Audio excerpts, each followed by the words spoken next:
gobiernos de derechas, gobiernos de centro, gobiernos de izquierda, gobiernos comunistas, gobiernos socialistas.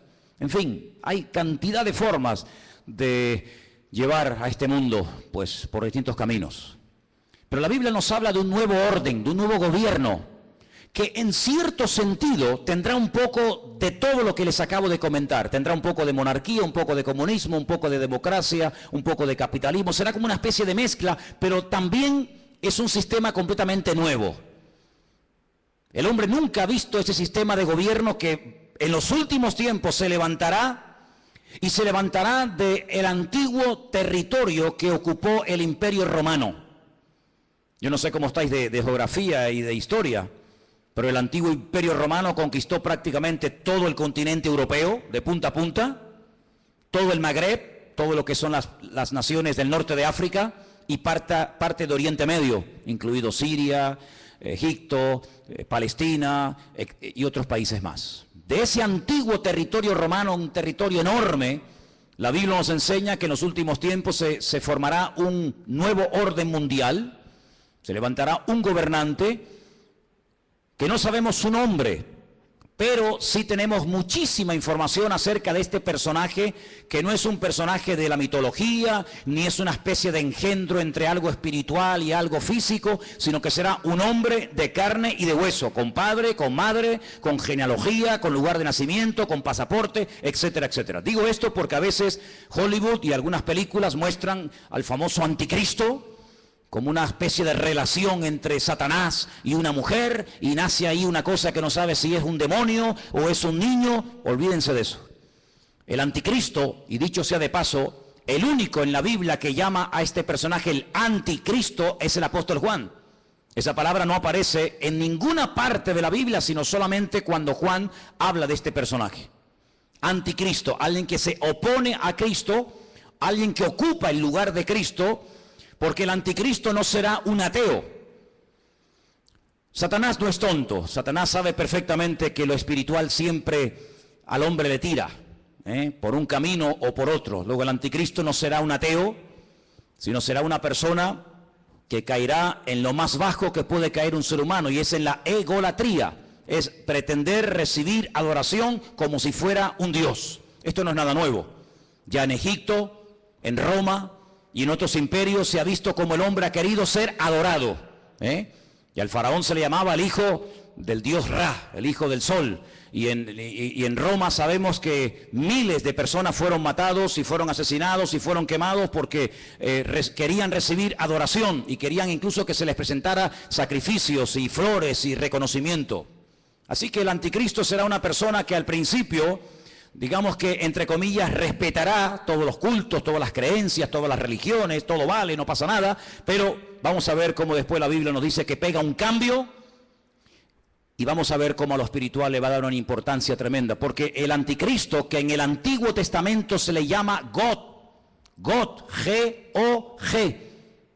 Cuando usted lee, por ejemplo, los libros del profeta Ezequiel, usted se va a dar cuenta de que al que llamamos nosotros el anticristo, en el Antiguo Testamento se le llama God.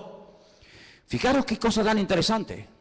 Satanás, que es un perfecto imitador de las cosas que Dios hace o que va a hacer, llama a este personaje en el Antiguo Testamento God, y es un nombre que la primera y la última letra de su nombre es la misma, es la G, la Gimel en hebreo. Y suma 3, 6, 3. Un múltiplo de 666, da 66 en total. Imitando a la profecía que Dios le dio al rey David. David es otro el único nombre en la Biblia que aparece con la misma letra al principio y al final. David empieza por D, termina por D. Lo que hace el anticristo es tratar de imitar a ese futuro rey, ¿verdad?, descendiente de la casa de David, y tratando de ungir, respaldar, apoyar y ayudar en todos los sentidos a este personaje político que tendrá un poder prácticamente ilimitado. Hace unos días, varios gobernantes muy famosos de este planeta Tierra proponían el nombrar a una persona como el presidente del planeta Tierra, el presidente de la Tierra, en este nuevo orden mundial que se está fraguando. Una de las últimas ciudades con un lujo increíble que se ha construido en Kurdistán se llama Astana.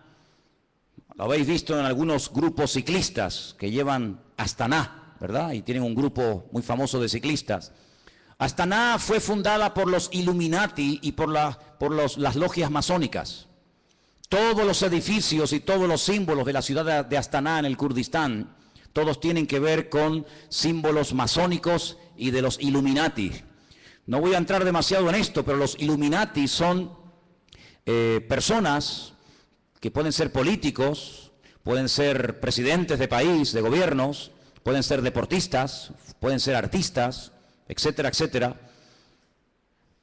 Y hablemos claro, son personas adoradores del diablo. En Israel hay una cueva que se llama la famosa cueva de Sedequías.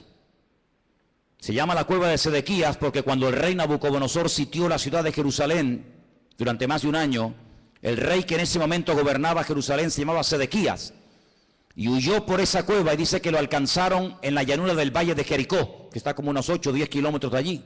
Y allí lo encontraron, le sacaron los ojos y se lo llevaron cautivo a Babilonia, a Irak. Y en esa cueva de Sedequías, de vez en cuando los famosos masones y Illuminatis se reúnen para hacer rituales. Quiero decirles que el presidente mundial de los Illuminati y de los masones es un judío llamado Rockefeller. Y en esa cueva se reúnen los de más alta graduación, los de nivel 33. Y allí hacen todo tipo de ritos y de ceremonias. Y ellos dicen que es allí, en uno de los lugares del mundo, de la tierra, donde Satanás hoy por hoy tiene su trono. No se olviden que Satanás no es un ser omnipresente que puede estar en todas partes al mismo tiempo. Satanás no puede estar en Madrid, en Estados Unidos, en Jerusalén, en Latinoamérica. Satanás es un ser que solamente puede estar en un sitio al mismo tiempo. Se mueve en el mundo espiritual, pero no tiene omnipresencia como es un atributo divino. Y es en ese lugar donde dicen los Illuminati y los masones que en forma de macho cabrío se presenta cuando hacen estas ceremonias en la cueva de Sedequías, y allí es donde reciben órdenes e instrucciones para las cosas que tienen que hacer. A algunos les puede sonar todo esto como a ciencia ficción, como a miedo, como a película, pero quiero decirles que el mundo espiritual, aunque no lo podemos ver con nuestros ojos de carne, es tan real como el mundo natural que constantemente estamos viendo. Date cuenta que, por ejemplo, ahora aquí dentro hay millones de voces en alemán, en arameo, en hebreo, en inglés, en chino, en japonés. Aquí dentro hay frecuencias, hay ondas, pero que no podemos ni verlas ni oírlas porque no tenemos un aparato de radio. Pero si tuviéramos un aparato de radio con una buena antena, seríamos capaces de escuchar programas que ahora mismo se están emitiendo desde Marruecos, desde Estados Unidos, desde cualquier parte de la tierra, simplemente que no tenemos un aparato que nos permite captar la señal de lo que aquí hay. Es como en la televisión. Y el mundo espiritual es invisible, pero es real. Los demonios existen, Dios existe, los ángeles existen. Todo el mundo espiritual es tan real como el mundo en el cual nos movemos tú y yo cada día. ¿Cuántos dicen amén? Satanás, dice la Biblia, que tiene un título, es el príncipe de la potestad del aire. Él se mueve con una velocidad abismal en la atmósfera. Y en ese lugar es donde Satanás hoy por hoy tiene su trono. Recuerden que en el libro del Apocalipsis, cuando el Señor le habla a una de las 7 iglesias, a una, no a las 7, a una le dice: aguanten, tengan paciencia, van a ser probados, van a tener dificultades, pero resistan, yo estoy con ustedes, porque yo sé dónde ustedes viven, donde Satanás tiene su trono. ¿Dónde tiene su trono Satanás hoy en día? Pues allí, en la ciudad de Jerusalén, es donde Satanás se mueve, porque sabe que la ciudad de Jerusalén es la ciudad más importante del mundo. Es la ciudad donde el Señor Jesucristo pasó la última semana de su vida. Es la ciudad donde Él instituyó lo que conocemos como la Santa Cena, el pan y el vino. Es el lugar donde murió. Es el lugar donde resucitó. Es el lugar donde ascendió. Es el lugar donde en el día de Pentecostés descendió el Espíritu Santo en forma como de lenguas de fuego que se asentaron sobre más de 100 y pico personas que estaban allí. Es el lugar donde Zacarías capítulo 14 dice que Él volverá por segunda vez y pondrá sus pies sobre el monte de los olivos, y el monte se partirá y desde allí gobernará a las naciones. Es el lugar donde dice la Biblia que todo ojo le verá y toda rodilla se doblará. Es el lugar donde vendrán los famosos 2 testigos del Apocalipsis. Es el lugar donde Dios tendrá su sede de gobierno. Es una ciudad mencionada en más de 3.500 ocasiones en la Biblia, en el Antiguo Testamento. Es una ciudad importantísima. Es un lugar donde se está orando permanentemente, de noche y de día, por esa ciudad, pero es un lugar también donde Satanás tiene puestos sus ojos, porque sabe lo que allí va a pasar y lo que allí ya está pasando. Así que el anticristo, no el falso profeta, sino el anticristo, el cuerno pequeño, como lo llama Daniel, el hombre de pecado, el hijo de desobediencia, el inicuo, esta persona cruel y despiadada, tendrá durante 3 años y medio un poder impresionante como no nos podemos ni imaginar. Esta es la última oportunidad que Satanás tiene para destruir a las naciones, para engañar al ser humano. Esta es la última oportunidad, la última bala en la recámara que le queda al diablo por hurtar, matar y destruir, dice la palabra de Dios. Así que se viene un sistema de gobierno que nunca en la vida el ser humano ha visto.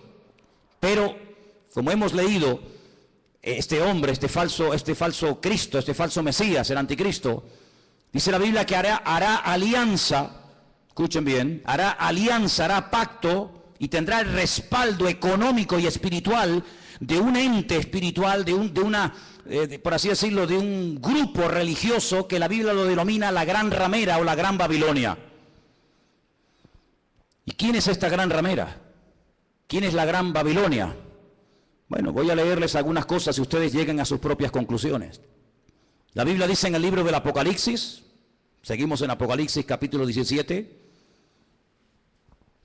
que esta Gran Ramera, Babilonia, la madre de las rameras, que ha contaminado a toda la tierra, versículo 1 dice: vi a uno de los 7 ángeles que tenía las 7 copas y habló conmigo y me dijo: ven acá y te mostraré la sentencia contra la gran ramera, la que está sentada sobre muchas aguas. La palabra aguas en el libro del Apocalipsis no se refiere a agua, sino que la interpretación de aguas la tienen ustedes.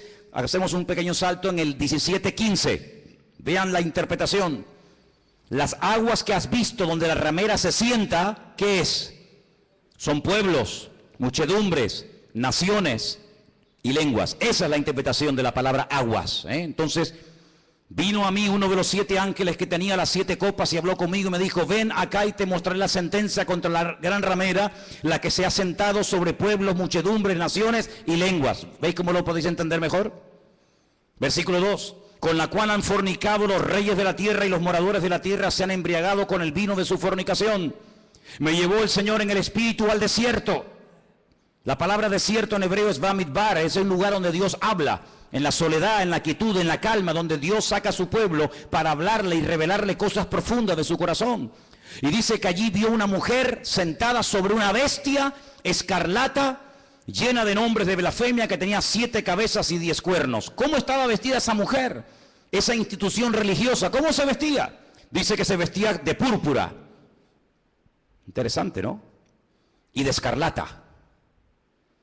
Estaba adornada de oro, de piedras preciosas, de perlas, y tenía en su mano un cáliz de oro lleno de abominaciones y de la inmundicia de su fornicación.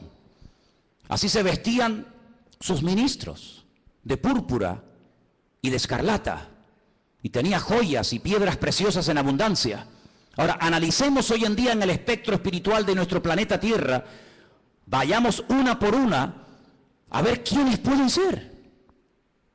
Por ejemplo, ¿cómo visten los budistas? Si viéramos en este momento a un budista, seguramente lo veríamos con la cabeza rapada. Veo muchos budistas en esta tarde aquí. Iría seguramente, si tiene algo de pelo, con una especie de trenza. Iría con una túnica de color naranja. Ese es el color de los ministros budistas. No usan piedras preciosas, ni mucho menos. El mundo entero, las naciones de la tierra no han fornicado con el budismo. De hecho, en muchas naciones el budismo ni ha llegado, ni sabe la gente lo que es. Para muchos, Buda simplemente es una estatua de un señor con una panza muy gorda y nada más que eso. ¿Cómo visten, por ejemplo, los musulmanes? No visten de púrpura ni de escarlata. No han gobernado sobre todas las naciones de la tierra, sobre muchas sí, pero no sobre todas las naciones de la tierra. No tienen su sede, como después vamos a ver, en una ciudad más adelante. ¿Cómo visten los testigos de Jehová, los mormones, ¿Qué institución? Y no hace falta que lo digan. Se viste de púrpura y de escarlata y tiene piedras preciosas y riqueza en abundancia. ¿Cuál es el hombre que tiene más poder de convocatoria que simplemente con hacer así te junta 1 millón de personas en décimas de segundo? Un hombre que es capaz de ir a África, a América, a Japón, a la China, a Cuba, a cualquier país de la tierra. Es el hombre que tiene más poder de convocatoria que nadie, más que Obama, más que cualquier deportista. Hay un hombre que simplemente con hacer así junta como nada, 1 millón de personas, y los reyes de la tierra le tienen que besar la mano. Incluso el rey de España ha ido y se le ha inclinado. ¿Qué te parece, amigo? Y por si los datos te parecen cortos, en el versículo 18 dice: la mujer que has visto es la gran ciudad que reina, no que reinará, dice que reina sobre los reyes de la tierra. Allí donde la gran ramera tiene su sede. ¿Y cuál era la ciudad que en el momento de escribir el libro del Apocalipsis reinaba sobre toda la tierra? Si seguimos leyendo un poco más adelante, capítulo 17, versículo 8 dice: la bestia que has visto era y no es, y está para subir del abismo e ir a perdición, y los moradores de la tierra, aquellos nombres que no están escritos, no están escritos de la fundación del mundo en el libro de la vida, se asombraron viendo a la bestia que era y que no es. Es increíble, amados hermanos, ver cómo el anticristo se hará de la fuerza política, económica y espiritual de esta institución religiosa que la Biblia nos enseña que harán uña y carne en los últimos tiempos. Ahora bien, este anticristo no podrá hacer lo que le da la gana, sino que tiene un periodo muy corto de tiempo para llevar a cabo, digamos, su plan maléfico, que número 1 consiste en destruir al Estado de Israel. Hay una obsesión, siempre había una obsesión contra el judío. El judío es el chivo expiatorio de la historia. Cuando en Alemania había crisis y cuando Alemania no levantaba cabeza, incluso había perdido territorio en la Primera Guerra Mundial, ¿a quién se le echó la culpa? A los judíos. ¿Quiénes pagaron los platos rotos en la Segunda Guerra Mundial? Fundamentalmente los judíos y otras personas también, pero mayoritariamente los judíos. Cada vez que hay un problema, cada vez que hay un conflicto, la culpa la tiene el judío. Hay centenares y centenares de libros que nos hablan acerca de que si no existiera ese pequeño país que tiene tan solo 300 kilómetros de largo, 22.000 kilómetros cuadrados, un país que prácticamente es que ni se ve en el mapa, un 0,7% de la población mundial, todos los problemas del mundo se solucionarían. Pero permítame decirles que durante la Primera Guerra Mundial Israel no existía y hubo una guerra mundial. Y durante la Segunda Guerra Mundial Israel no existía y se mataron 60 millones de personas en territorio europeo y esa gente no existía, no estaban allí como pueblo. Pero siempre se ha tratado de buscar una especie de chivo expiatorio al cual echarle la culpa de todos los problemas. Y hay muchos libros que dicen que si Israel no existiera, si ese país no existiera, si se arrasara completamente a esta gente, el mundo sería un mundo de paz, un mundo más equilibrado, un mundo donde no habría tantas guerras y rumores de guerras. Así que el primer objetivo de este personaje es ganarse la confianza del Estado de Israel. ¿Y cómo se ganará, según la Biblia, la confianza de los judíos para que durante un tiempo corto, pero al fin y al cabo un tiempo, lo apoyen? Pues muy fácilmente, permitiéndoles cumplir el sueño que todo judío tiene durante 2000 años, no lo han perdido jamás. Han estado de aquí para allá, los han matado, los han quemado, los han crucificado, les han hecho de todo, pero siempre han tenido una obsesión en la mente, y es poder volver a Jerusalén y poder volver a ver reconstruido el templo de Jerusalén. El templo de Jerusalén fue destruido en el año 70 por las tropas romanas, capitaneadas por Tito, el hijo de Vespasiano. Y desde el año 70 de la era cristiana hasta hoy, allí no hay templo. Los romanos araron aquel lugar, le cambiaron el nombre a Jerusalén y le pusieron Aelia Capitolina. Le cambiaron el nombre de Israel por Palestina, para que nunca más nadie se acordara que una vez hubo una ciudad en la historia de la humanidad llamada Jerusalén y un país llamado Israel. Pero todos sabemos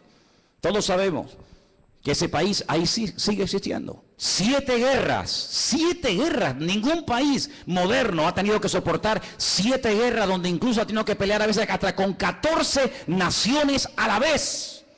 14 naciones se han unido por tierra, por mar y por aire para destruir a esta gente, y en las 7 ocasiones no han podido hacerlo. Pero la Biblia nos enseña, y lo dice muy claramente en Ezequiel, en Daniel, en Zacarías, etcétera, que el enemigo intentará destruir a esta nación con armas nucleares. Y la palabra de Dios nos enseña que en un valle que está a las afueras de Jerusalén, llamado el Valle de Jezreel, o el Valle de Megido, se llevará a cabo una batalla tremenda que hasta la Biblia ya ha dado el nombre de dicha batalla, la famosa batalla de Armagedón. De hecho hay películas, ¿no?, que se llaman Armagedón. Y dice la Biblia que allí vendrán naciones de todas partes de la tierra. Atacarán por el norte, por el sur, por el este y por el oeste, por tierra, por mar y por aire. Y será un tiempo de angustia para Israel. La palabra de Dios nos enseña que más de 200 millones de soldados, escuchen bien, a Juan también le asombró, imagínate, nos asombra a nosotros escuchar esta cifra, imagínate a Juan hace 2000 años en la isla de Patmos escribiendo el Apocalipsis. 200 millones de soldados se unirán con un solo objetivo: destruir al pueblo de Israel. ¿Y por qué tanta obsesión por destruir a Israel? Lo he dicho muchas veces y lo vuelvo a repetir, por una sencilla razón. Porque el Dios creador, el único Dios que existe, el Dios de Abraham, el Dios de Isaac y el Dios de Jacob, ha prometido bajo juramento, con su mano levantada, que Israel nunca será destruida. Que Dios peleará por ese pueblo. A pesar de sus defectos, a pesar de su desobediencia, a pesar de su rebeldía, Dios defenderá a muerte a ese pueblo. El país, la nación, el imperio que sea capaz de destruir a Israel demostrará, número uno, o que Dios miente o que Dios no existe. Si Dios ha prometido defender a Israel a muerte y que nunca ninguna nación, ningún pueblo, ningún país, ninguna arma forjada se podrá nunca levantar contra esta gente y ser destruida, si alguien logra destruir a Israel, si alguien logra botarlos al mar como intentó Jordania hace años atrás, pues simplemente demostrará que lo que Dios prometió era mentira, o que tal vez Dios ni siquiera existe, el Dios de ellos. Por lo tanto, el enemigo está tratando de demostrar por todos los medios habidos y por haber que Dios miente. Ya lo hizo en el principio de los tiempos, en el libro del Génesis. Cuando se acerca a la primera mujer, le dice: ¿por qué no comes? ¿Por qué no desobedeces a Dios? Y la mujer dijo: porque Dios nos dijo que si pecamos y si desobedecemos la ley de Dios, vamos a morir. Y Satanás le dice: Dios te ha mentido, no es verdad, tú no vas a morir. Lo que pasa es que Dios sabe que si comes de este árbol, si desobedeces a Dios, le harás la competencia, le harás sombra y serás otro Dios. Y eso Dios no quiere que ocurra. Y la Biblia nos enseña que aquella persona le creyó a diablo, le creyó a Satanás y le creyó a la mentira. Y así como la verdad te hace libre, la mentira te esclaviza y te destruye. Por eso a lo largo de la historia, desde Caín hasta nuestros días, Satanás ha intentado destruir al pueblo de Israel, al Dios de Israel. ¿Por qué? Porque él quiere ser adorado y reconocido. Y el anticristo, este hombre, este líder político, exigirá que se le adore. Dice la Biblia que cuando el templo de Jerusalén sea reconstruido, y quiero decirles que he estado muchas veces en Israel, muchísimas veces, y cada vez que he ido he tenido la oportunidad y la bendición de poder ir al Museo del Templo, donde puedes ver absolutamente todo, salvo el arca del pacto. Ya está todo preparado, todo dispuesto, todo listo para que se reconstruya por tercera vez el famoso templo de Jerusalén, en el único lugar del mundo donde los judíos pueden construir un templo. Los judíos no son como los evangélicos, que pueden construir iglesias en cualquier parte, o como los católicos, que construyen catedrales en cualquier ciudad del mundo. El judío tiene la orden, la prohibición de no edificar ningún templo en ninguna parte de la tierra, salvo en el monte Moriah, donde miles de años atrás el patriarca Abraham subió a lo alto de esa montaña a sacrificar a su hijo. Y es en ese lugar donde Dios únicamente permite que se construya un templo, donde Él, dice la Biblia, que pondrá su gloria y su presencia para que todas las naciones de la tierra conozcan que Dios es uno, dice la palabra de Dios. ¿Por qué no lo hacen? Tienen poder para hacerlo. En 1967, en junio del 67, el 7 de junio del 67.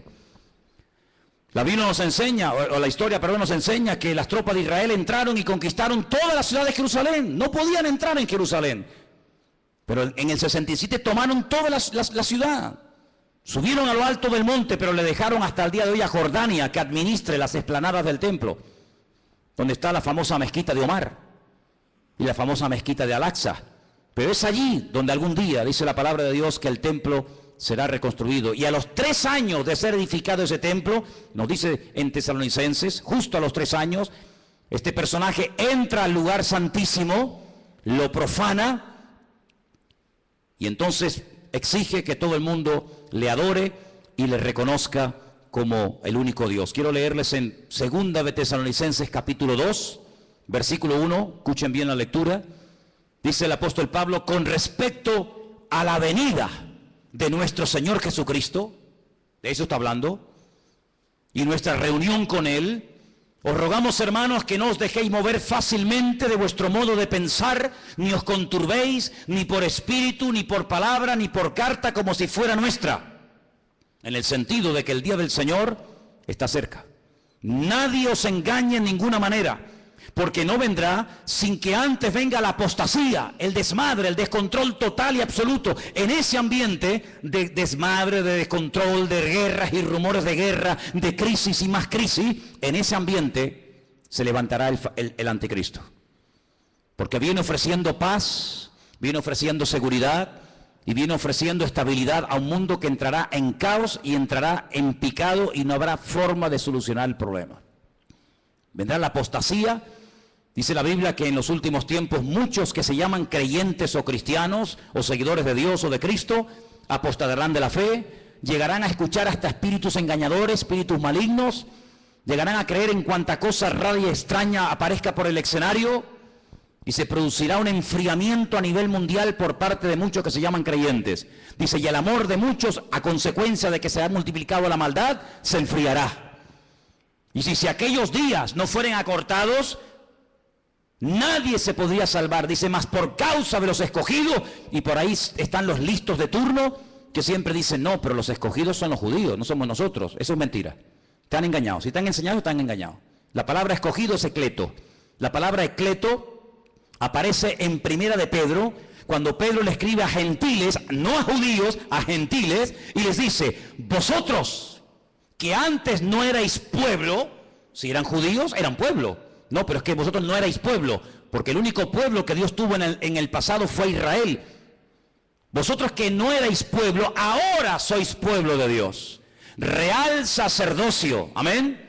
Nación santa, pueblo escogido por Dios, para que anunciéis las virtudes de aquel que os llamó de las tinieblas a su luz admirable. Es decir, la palabra que toma Pedro, que es ecleto, es exactamente la misma que aparece en Lucas 21 y en Mateo 24, cuando habla de escogidos. Dios tiene solo un pueblo, Dios no tiene dos pueblos, Dios tiene un solo pueblo.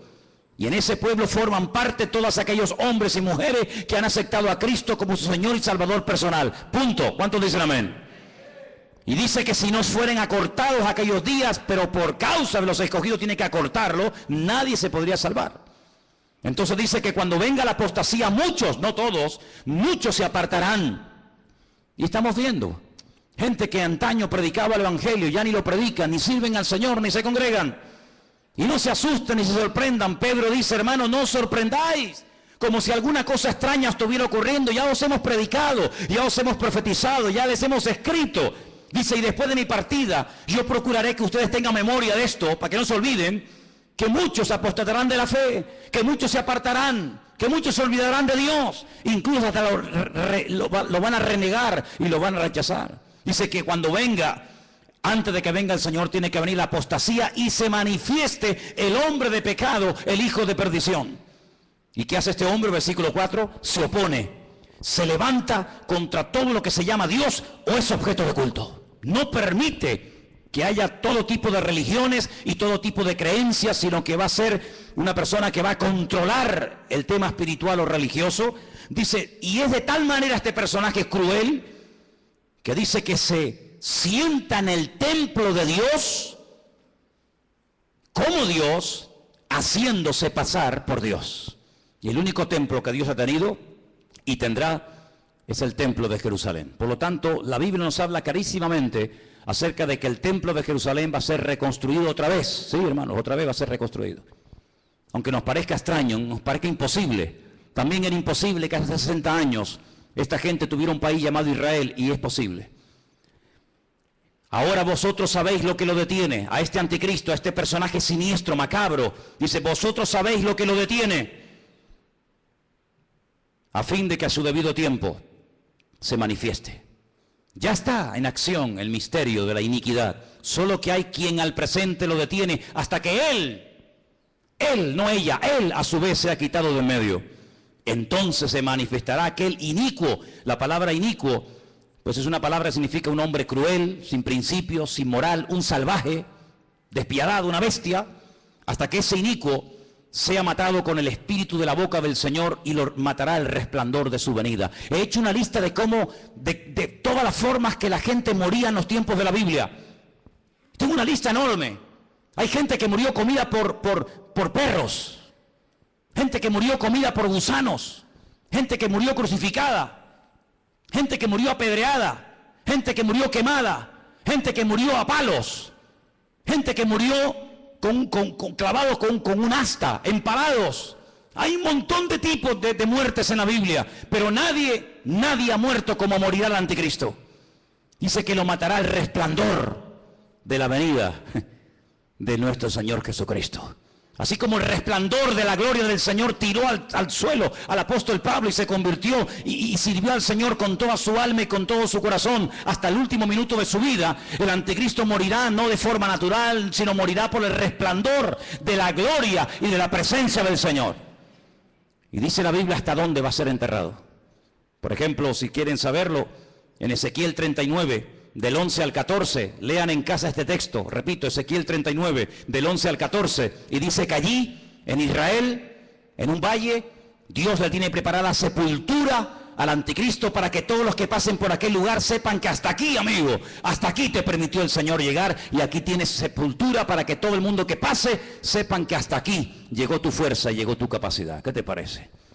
Así que este personaje es un personaje político, que tendrá el apoyo de esta institución llamada, según la Biblia, la Gran Ramera o la Gran Babilonia, y durante 3 años y medio atormentará a las naciones.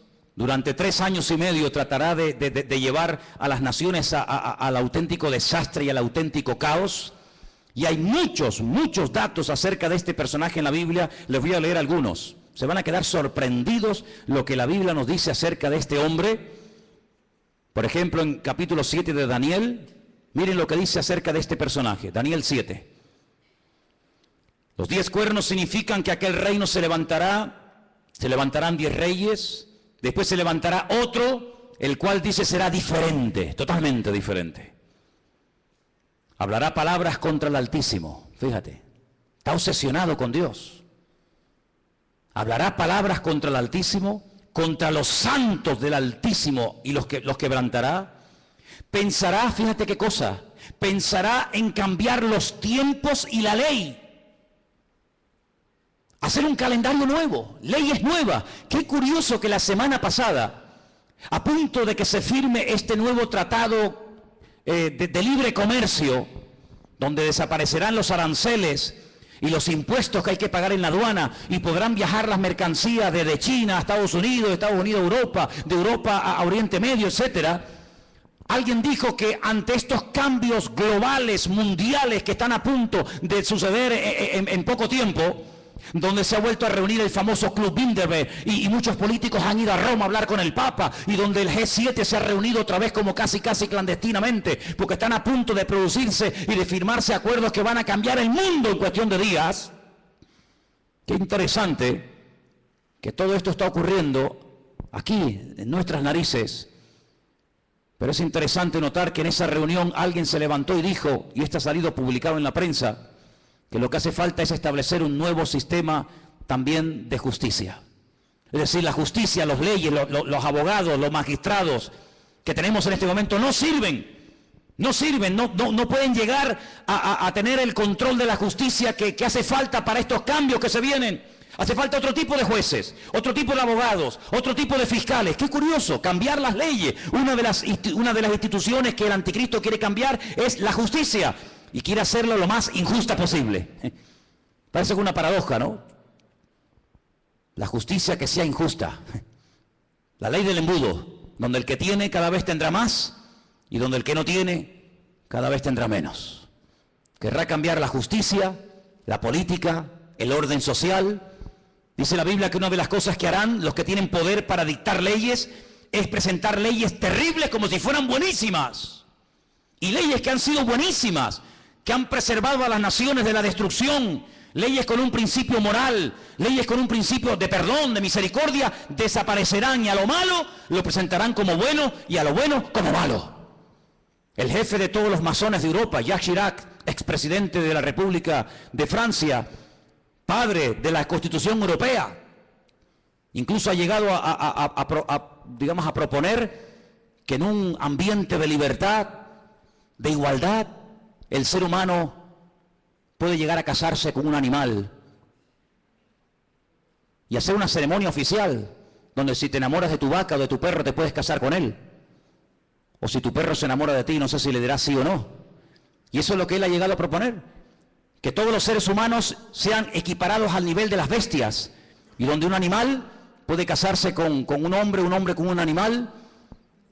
Y cosas terribles. En la Biblia nos habla como de engendros. Donde se mezcla la biotecnología, donde se mezcla lo físico, lo espiritual. Y verás cosas que te he puesto que es un robot, un ser humano. Hay personas que ya están siendo operadas y se córtame las piernas y los brazos.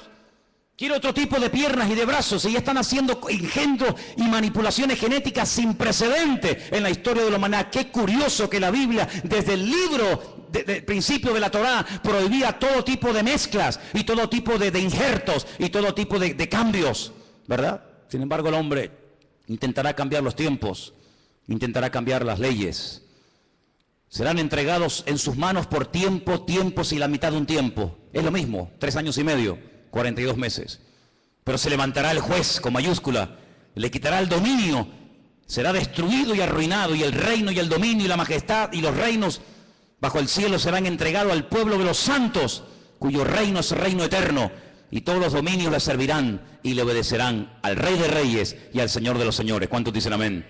Capítulo 8 nos da más datos sobre este hombre. Dice: y en cuanto al cuerno que fue quebrado, se levantaron otros 4 en su lugar. Significa que 4 reinos se levantarán de esa nación, aunque no con la fuerza de él.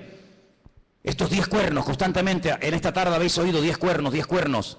Son 10 naciones que se van a unir en los últimos tiempos para pelear. Qué curioso que por primera vez en la historia ha habido una coalición de 10 naciones árabes que en este momento están atacando Yemen, en este momento están atacando Siria y otras naciones del Medio Oriente. 10 naciones, qué curioso. Una coalición de 10 cuernos. Bueno, la Biblia le dijo a Abraham que 10 príncipes saldrían de sus lomos a través de Isaac, ¿verdad? Y dice en el capítulo 8, verso 23... al fin del reinado de estos, cuando los transgresores lleguen al colmo, se levantará un rey altivo de rostro y entendido en enigmas, imitando a Salomón, que dice que venían de todas las naciones de la tierra para hacerle preguntas difíciles, y a todo lo que le preguntaban él respondía. El anticristo tendrá una sabiduría impresionante, diabólica, pero la tendrá.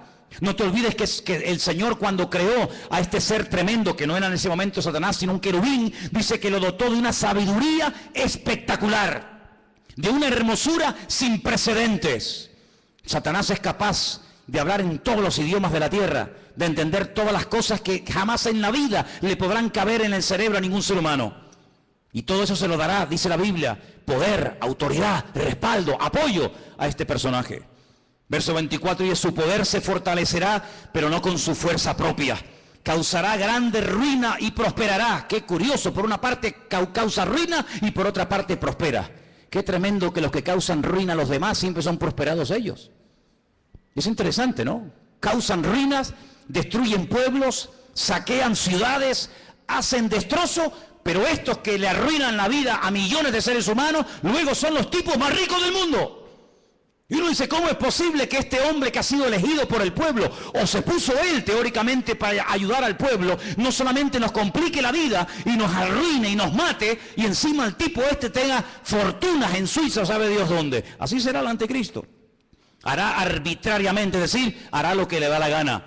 Destruirá a los fuertes y atacará al pueblo de los santos. Israel va a ser atacado, Israel lo sabe. En este momento solamente Irán, escuchen bien esto, solamente Irán. El otro día hubo una reunión a más alto nivel. La República iraní le dijo a Israel, si me atacas, Israel quiere atacar las centrales nucleares, porque Irán acaba de firmar un acuerdo donde permite que los observadores internacionales entren en instalaciones civiles, pero no en las militares. Insiste continuamente de que todo el arsenal que Rusia le está proporcionando de uranio es simplemente para hacerle la vida a los iraníes más fáciles. Pero todo el mundo sabe, porque lo han dicho, no es nada que se oculte, porque lo han dicho, que el objetivo de ellos es literalmente hacer un festival nuclear en la ciudad de Jerusalén. Arrasar a Israel y borrarlos de la faz de la tierra. Israel se está pensando muy seriamente hace mucho tiempo atacar las bases militares nucleares. Irán le dijo, si me atacas, tengo en este momento 80.000 misiles apuntando hacia la ciudad de Jerusalén. ¿Qué te parece, amigo? Solamente Irán, sin contar otras naciones que le rodean. 120 millones de enemigos contra 7 millones. Es una desproporción muy grande, ¿verdad? 120 millones contra 7 millones. Con su sagacidad hará prosperar el engaño.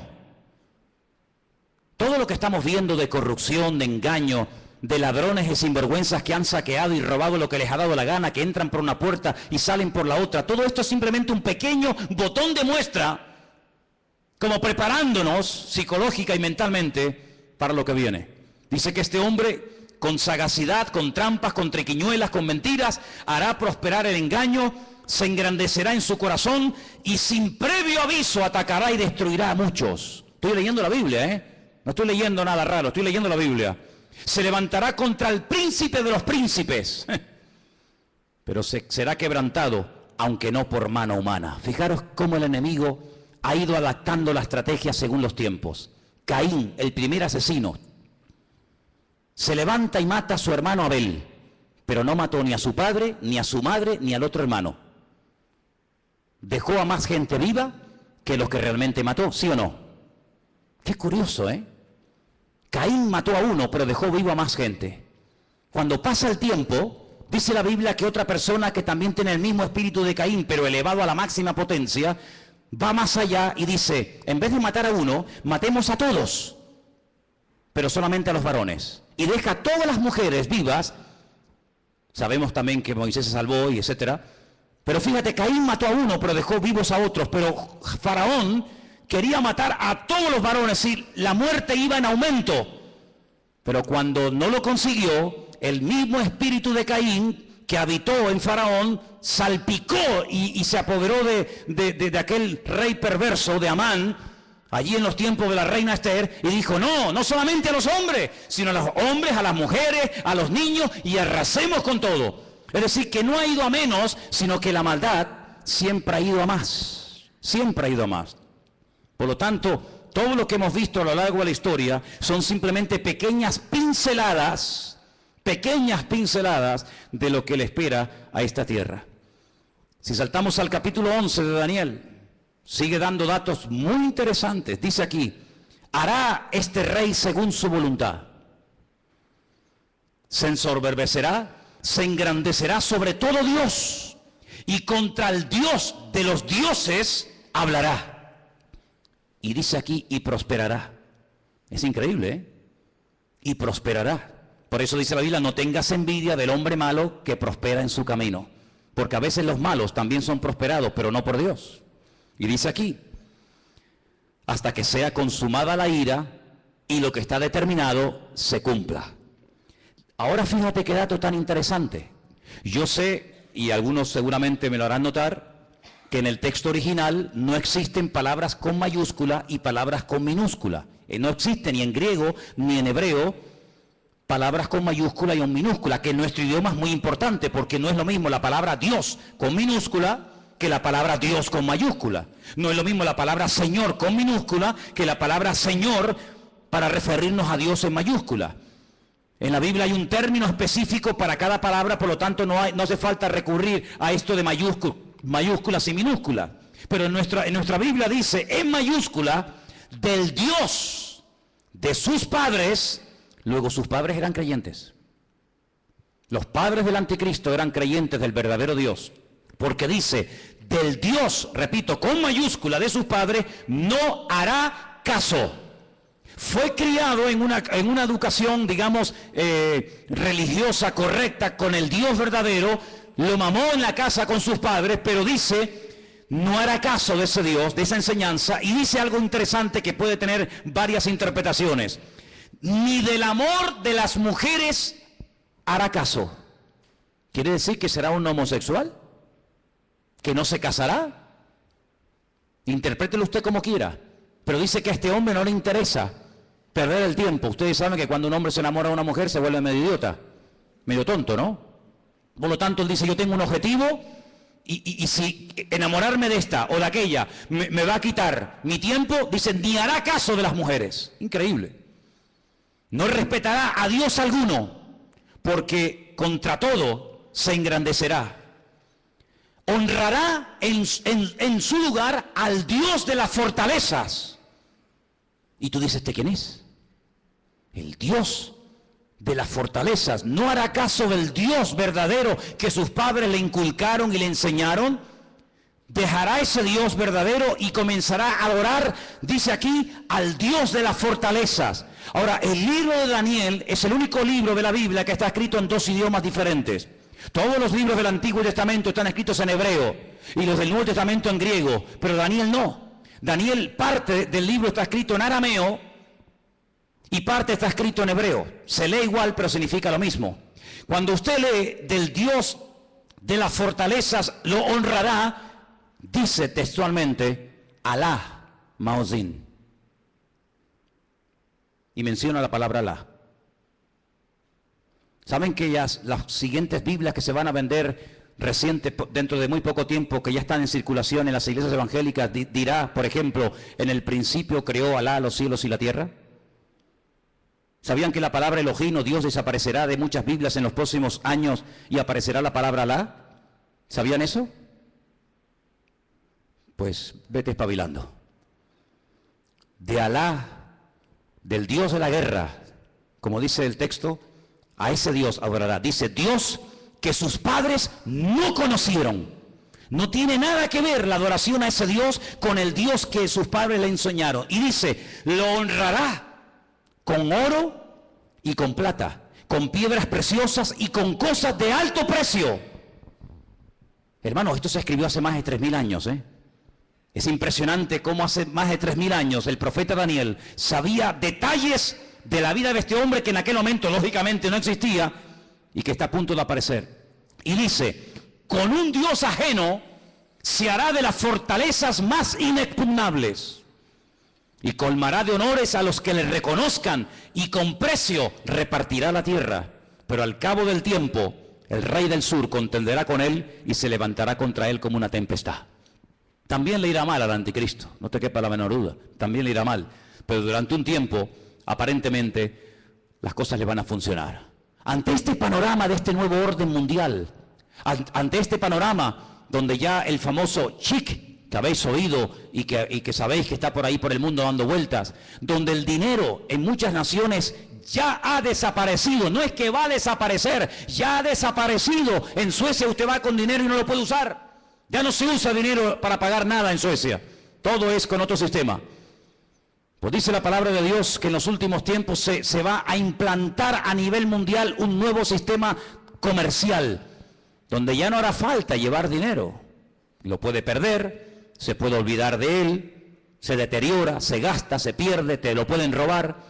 Sino dice la Biblia que se va a implementar un sistema que en sí es un sistema buenísimo, pero hay que ver lo que viene detrás. Y es un sistema donde dice la Biblia que nadie podrá llegar ni a comprar nada, ni a vender absolutamente nada, ni un litro de leche, hermano, ni una barra de pan en la panadería, ni nada de gasolina para el coche. Nadie podrá bajo ningún concepto comprar ni vender a menos que lleve implantado en su cuerpo un microchip como el que llevan los perros hace muchos años, donde simplemente con un aparatito cualquier veterinario del mundo sabe cómo se llama ese perro, dónde vive, si está vacunado, si no está vacunado, cómo se llama el dueño, dónde vive y qué hace y qué no hace. Es un pequeño microchip alimentado con una pequeña pila de litio implantado en la piel, de tal manera que usted en cualquier momento puede llegar a una ferretería, a una carpintería, a una farmacia, a donde quiera, simplemente usted pasando su mano, automáticamente le descuentan de su cuenta bancaria lo que supuestamente usted puede tener. Así no tiene problema de que nadie le robe, de que nadie le quite nada. Y usted dirá, pero eso es una locura. No es ninguna locura. Muchísimos soldados del ejército norteamericano, muchísimos multimillonarios ya le están poniendo a sus hijos esta especie de microchip. ¿Por qué? Porque tiene muchas ventajas, aparentemente. Y es que usted está localizado 24 horas del día, aunque esté metido en un submarino bajo tierra o bajo el mar. Usted está localizado permanentemente, porque los satélites captan esa señal, captan esa radiofrecuencia en cualquier lugar donde usted se encuentre. ¿Cómo podía saber Juan, un pescador de Galilea, hace 2000 años atrás, en un pequeño país llamado Israel, que algún día en el mundo, en el planeta Tierra, habría un sistema tan sofisticado, donde la gente ya no usaría dinero para comprar, ni para vender, ni para viajar, sino que simplemente llevando ahí una especie de chip en la mano, pasándolo por una especie de escáner o de máquina, la gente podía llevar una vida normal? ¿Cómo podía ese hombre saber eso hace 2000 años? No lo sabía. Dios se lo dijo. Y Dios se lo reveló. Porque aquí el que controla el pasado, el presente y el futuro es nuestro Dios. Y el Apocalipsis está escrito en pasado. Porque esa es una de las características del tema profético en la Biblia. Que el futuro se cuenta en pasado. Y por eso dice la Escritura que para conocer el futuro hay que conocer el pasado. Porque el que no conoce lo que Dios ha hecho, no sabrá nunca lo que Dios hará en el futuro. ¿Qué podemos hacer los que nos llamamos cristianos o queremos ir en serio con el Señor ante este panorama? Bueno, es interesante notar que una de las profecías que se tenía que cumplir en los últimos tiempos es que el río Éufrates, saben que Irak está bañada por dos grandes ríos, el Éufrates y el Tigris. Es una de las zonas donde estaba el famoso jardín del Edén. Llegaría un momento que se tendría que secar para que tropas del norte, dirigidas por Rusia, vinieran en dirección a la tierra gloriosa, entrando por los famosos altos del Golán, en el norte de Israel. Bueno, pues Siria construyó hace ya muchos años una presa que deja totalmente seco el río Éufrates, así, en cuestión de minutos. Eso está profetizado también en el libro del Apocalipsis. La palabra del Señor nos enseña que los tiempos se acortan, y dice Mateo capítulo 24 lo que tenemos que hacer en estos tiempos los creyentes, y te lo leo. Mateo 24, del 37 en adelante, presta atención a lo que dice la palabra. Dice así: como en los días de Noé, así será la venida del Hijo del Hombre. Como en los días de Noé. ¿Cómo eran los días de Noé? ¿Cómo era su generación, sus vecinos, sus amigos? ¿Cómo vivía la gente en aquellos tiempos? Dice la Biblia que había violencia y agresividad por todas partes. No piensen ustedes que se vive tan tranquilo en todas partes de la tierra como de momento vivimos aquí. Muchos de los que están aquí pueden dar testimonio de que naciones hermosas y tremendamente ricas, es muy difícil hoy por hoy vivir en ellas debido al alto índice de muerte, de destrucción que hay. La gente tiene miedo a salir a las calles. Dice la Biblia que llegará el momento en el que la gente más pacífica, aquella chica que cuando caminaba dice que ni siquiera se atrevía a poner el pie en tierra, de lo delicado y de dulce que era, ten cuidado porque se te puede llegar a convertir en tu peor enemigo. Donde los padres serán capaces de entregar a sus hijos, donde los hijos serán capaces de traicionar y de vender a sus padres, etcétera, etcétera. Como los días de Noé, violencia, agresividad, perversión, algo impresionante. Si nos metiéramos a dar datos de la cantidad de perversión que hay con niños, con jovencitas en muchas partes del mundo y muchas muy cerca de aquí, nos quedaríamos realmente sorprendidos de ver cómo hemos superado con creces a las famosas ciudades de Sodoma y Gomorra. La perversión ha llegado a unos niveles indescriptibles. Sigo leyendo en el versículo 38. Porque como en los días antes, días hermano, no años, días antes del diluvio, ¿qué hacían? Comían, bebían, se casaban, se daban en casamiento hasta el día en que no entró en el arca. ¿Cómo es posible que está a punto de venir un diluvio, que vamos a morir todos como ratas, que no hay escapatoria? Y te estés casando, pero ¿casando para qué? Si mañana vamos a morir todos. Y haciendo negocios a largo plazo, y haciendo inversiones, y comprando, y vendiendo, y comiendo, y bebiendo, cuando te quedan 20 horas de vida. Oye, si tú supieras, dime la verdad, hermano y hermana, si tú supieras con toda seguridad que te queda una hora de vida, ¿qué harías? Dime qué harías. ¿Llamarías ahora a tu hijo, a tu hija? ¿Harías algo? No, todavía queda mucho tiempo, sí. Esa actitud de indiferencia, de decir, bueno, no hay tanta prisa, tampoco es para tanto, no exageres tanto, Manolo, que todavía queda mucho tiempo, que soy muy joven, que queda mucha vida por delante. Sí, también al que enterré ayer le quedaba mucha vida por delante.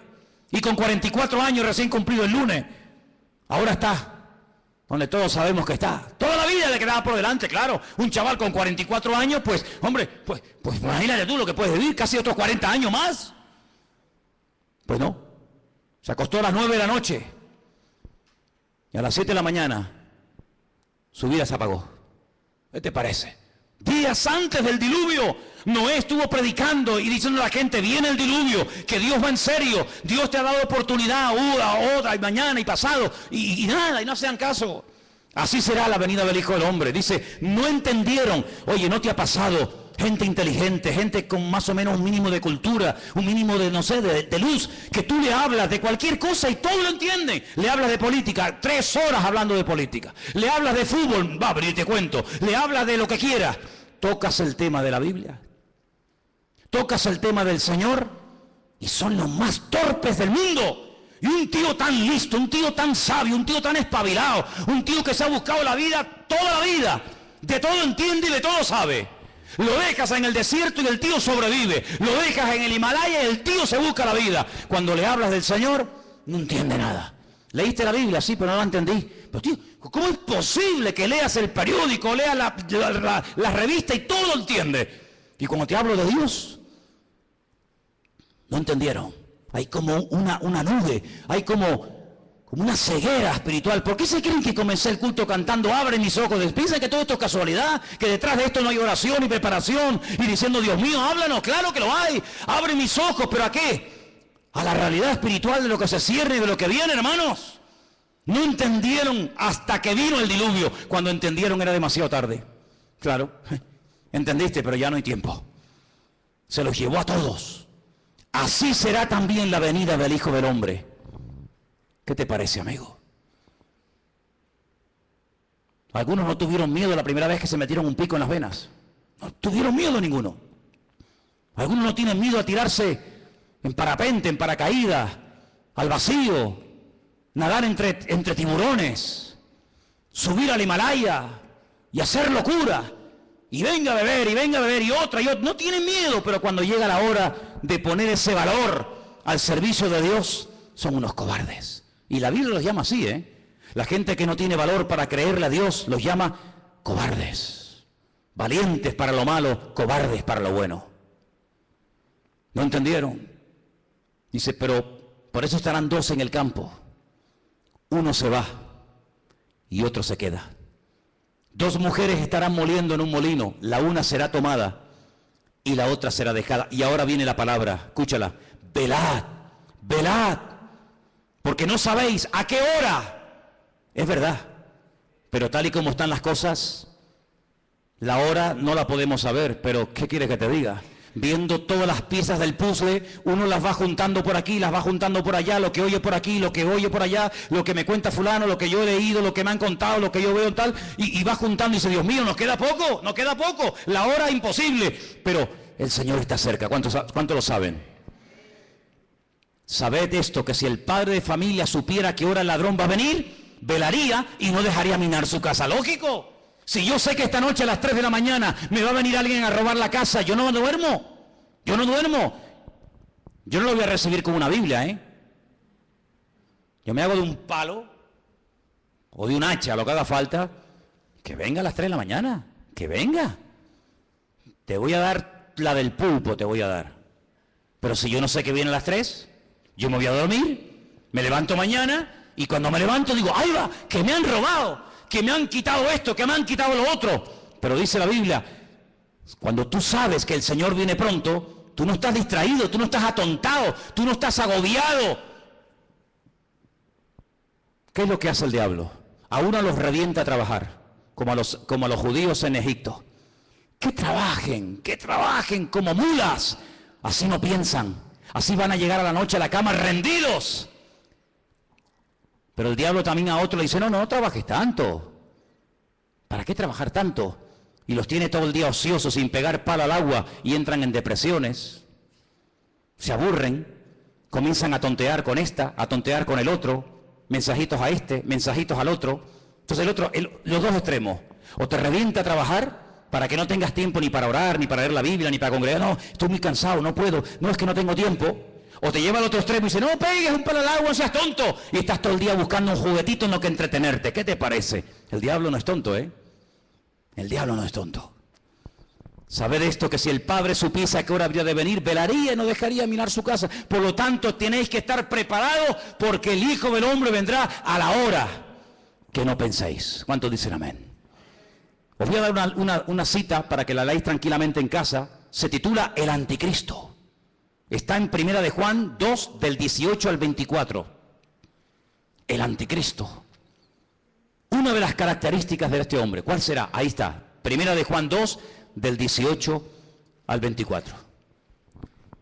Algunos dirán, bueno, pero cuando, hermanos, las cosas se pongan feas, difíciles, cuando empiece a ocurrir todo esto, los creyentes no vamos a estar, ¿no? Entonces, ¿para qué se escribió la Biblia? Si no vamos a estar, ¿para qué se escribió? Tanta tinta, tanto libro, tanta literatura, tanta advertencia, tanta profecía, tanto mensaje. Si al final no vamos a estar, está perdiendo el tiempo. Es que se escribió tanto para que el pueblo de Dios no fuera sorprendido.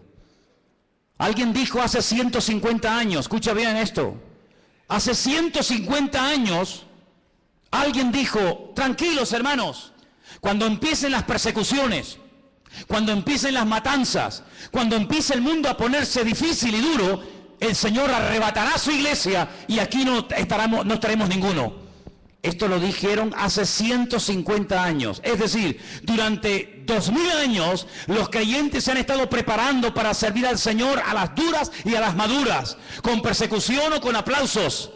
Pero claro, por ahí cayó en buena tierra, entre comillas, la enseñanza de que los creyentes no iban a estar en tiempos de persecución.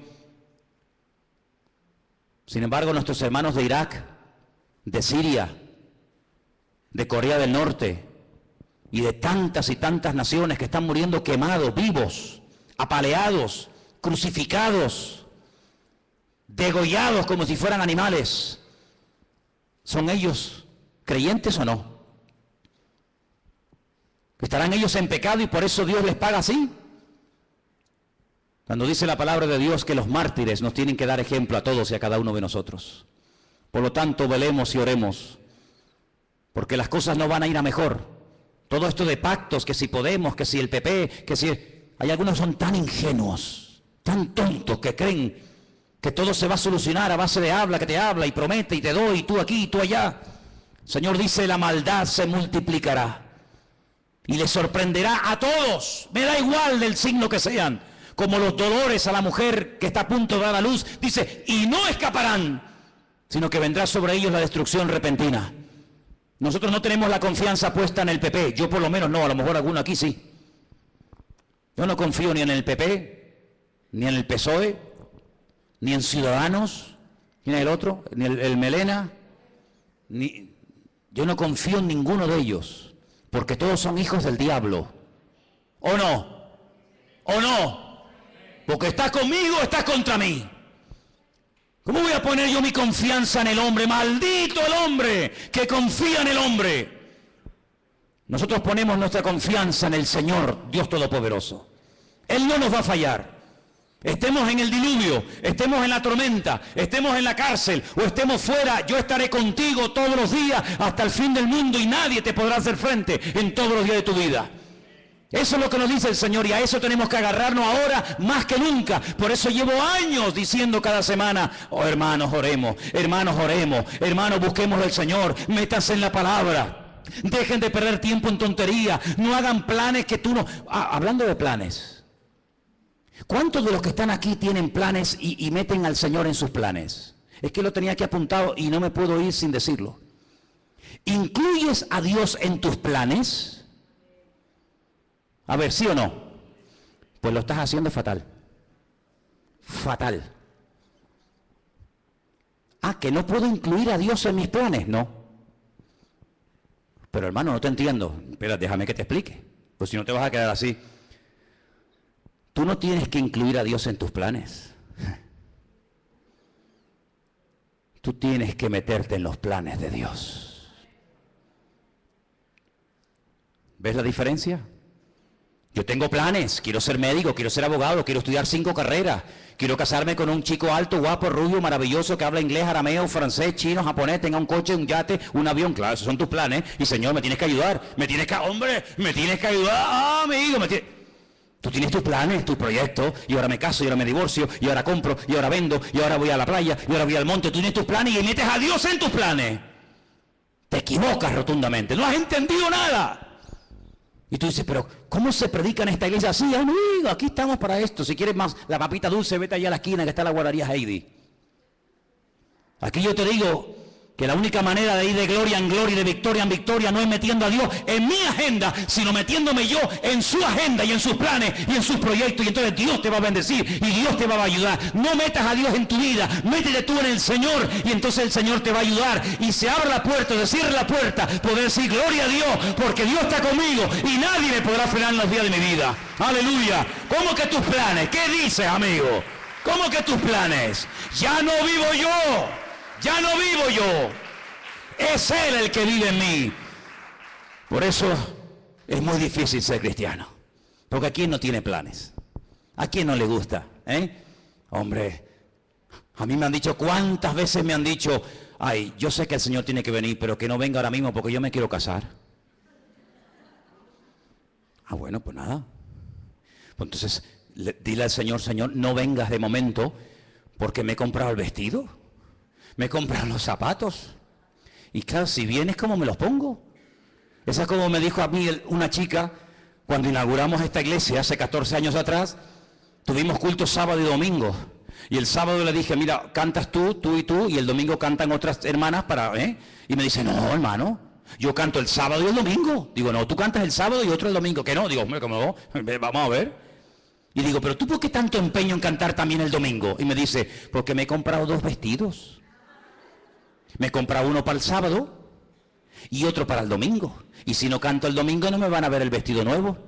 Y yo le dije, pero ¿tú vienes aquí a la iglesia para presumir de vestidos? Porque si vienes aquí a aparentar y a presumir, aquí te sobra el sitio, hija. Así que ahora no vas a cantar ni